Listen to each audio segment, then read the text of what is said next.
Bueno, la verdad es que destacar que, como se decía en el vídeo, ahora, ¿no? Destacar que, como se decía en el vídeo, los problemas de contaminación ambiental y de calidad del aire pues nos conciernen a todos y es un problema de salud pública. Por eso yo quiero destacar que desde la Concejalía de Sanidad nosotros ya nos hemos puesto en marcha con algunas tareas. Las tareas han sido sumarnos a las estrategias de ciudades saludables, porque queremos una ciudad más saludable y más amable. Y bueno, hemos constituido una mesa intersectorial que tiene como objetivo trabajar desde la perspectiva de salud en todas las políticas públicas del Ayuntamiento. Por lo tanto, ahí está nuestro compromiso con todas las áreas, también en lo que se refiere a la contaminación, cambio climático. Respecto a la primera pregunta, decir que cuáles serían las líneas de trabajo, pues yo creo que están claras, porque lo que hay que hacer, uno de los principales contaminantes también son los vehículos privados, pues por lo tanto, ¿cómo podemos hacer que vengan menos vehículos privados? Pues mejorando el transporte público, por supuesto. Si utilizamos más el transporte público y es un transporte eficiente, rápido, con frecuencia, pues lo utilizaremos más y mejor. Reduciendo también la necesidad de desplazarse. ¿Qué quiere decir eso? Que lo que deberíamos tener es diseñar nuestras ciudades donde tuviéramos en nuestros entornos más próximos pues todos los recursos y las dotaciones necesarias. Eso evitaría que tuviéramos que hacer desplazamientos pues para las cuestiones cotidianas de la vida. Yo creo que hay que diseñar las ciudades con ese objetivo. Reducir también la velocidad en los desplazamientos. Nosotros creemos en una ciudad 30, al menos en aquellas vías en las que sea posible. Eso, aparte de reducir la contaminación, pues seguro que también contribuiría a tener menos accidentes. Y desde luego incentivar también toda la transición a vehículos que no sean contaminantes. Es decir, tener en la ciudad puntos de carga de vehículos eléctricos e incentivar también el uso del vehículo eléctrico. Y también en la economía colaborativa, por supuesto, pues el vehículo compartido, impulsar también los sharings.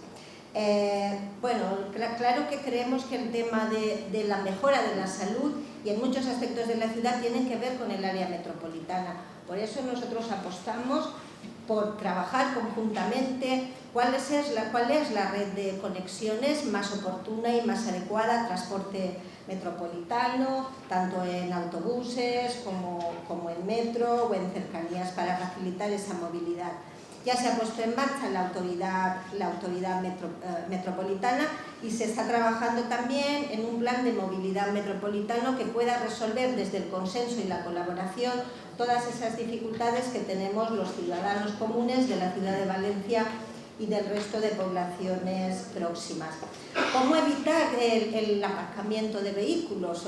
Pues bueno, nosotros cuando diseñamos las ciudades desde el plan urbanístico, en la revisión del Plan General de Ordenación Urbana, lo que hacemos es plantear aparcamientos en altura. Aparcamientos en altura de origen, que permiten además, con esas políticas que queremos poner en marcha para incentivar más el caminar, el moverse a pie y utilizar menos el vehículo, pues en la medida que vayamos evitando que cada vez haya más vehículos privados, también esos aparcamientos en altura pueden servir para distintos fines. Y por supuesto, en el planteamiento de vivienda pública, AUNSA trabaja para diseñar también edificios que sean sostenibles y que tengan una vida. Soy el malo de la película. Me he equivocado el tiempo, me está equivocando. Vale, bueno, estas serán las respuestas de sí, no, pero voy a matizar algunas. A ver, carriles VAO, pues sí, donde sea posible y factible, porque evidentemente contribuyen a mejorar el tránsito en la ciudad y también desatascan. Por lo tanto, donde sea factible, porque al final hemos de construir una ciudad también razonable y consensuada entre todos. Con respecto bueno, llevo deportes y sanidad y he aprendido durante mucho tiempo que es bueno caminar. Por eso nosotros queremos una ciudad para vivir. Hablábamos antes de que la ciudad ha de estar planteada, los barrios, para tener próximos todos los recursos necesarios. Y también hemos de hacer una ciudad que sea transitable, una ciudad que sea para los vecinos y las vecinas, donde uno pueda caminar y también hacer ejercicio físico que contribuya a nuestra salud, porque al final, entre todas y todos, lo que hemos de construir es esa ciudad saludable donde tengamos garantizados esos derechos y esa calidad de vida. Concienciar, educar, informar.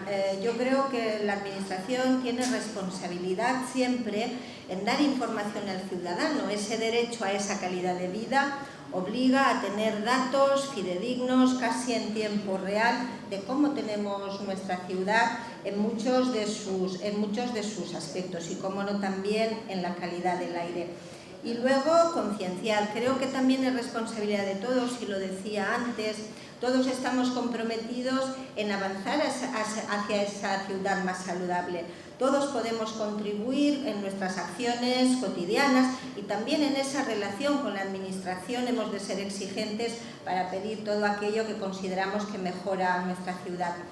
Y después educar también, educar a los más pequeños, porque ellos son el futuro y ellos son los que pueden contribuir a esa ciudad del futuro para que sea más amable y también más transitable y con mayor calidad de vida.